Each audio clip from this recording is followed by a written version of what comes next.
Hi, my name's Kevin with Koopman Lumber Rentals. Today we're going to be explaining the use and operation of the Essex Silverline floor edging machine.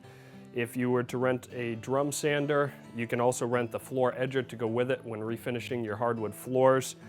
The drum sander will leave a gap around the edges of your walls, and the edger is used to get up to the edge of the walls.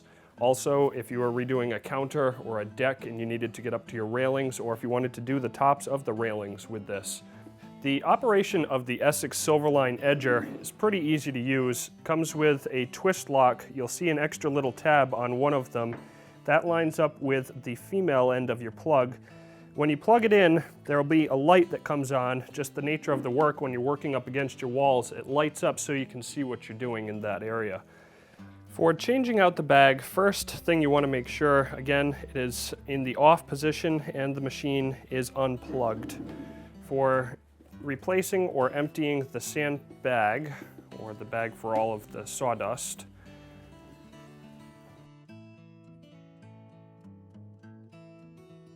for reinstallation, just slide this up, take the strings, draw it tight. There's no right or wrong way to tie this on. For changing the sandpaper, again, while the machine is unplugged, retrieve the tool off the back side of those clips, turn the machine on its side, and with one hand, kind of hold it while you start to loosen the nut.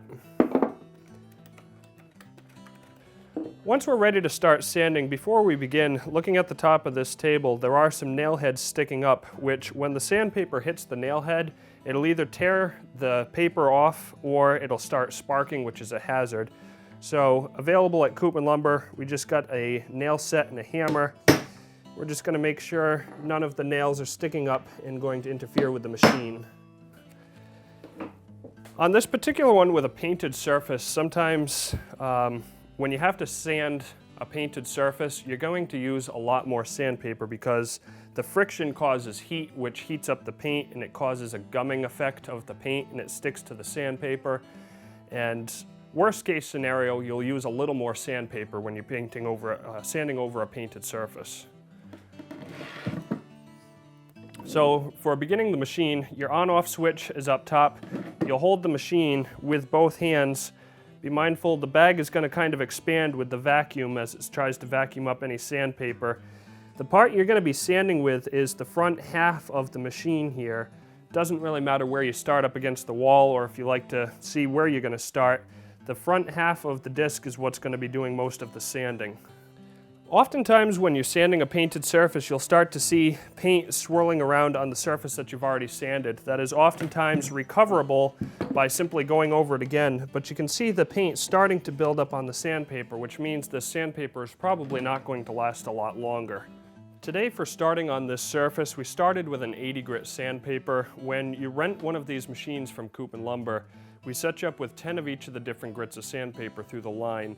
If you can start with a sandpaper that's in the middle of the line, like a 60 or an 80 grit, and then finish with a 120 or a 220, you've saved some money. If you start at a 60 or an 80 grit and you find your project's not going as fast as you'd like it to, you can always go back to a more aggressive sandpaper like a 36 or a 24, and then work your way back up.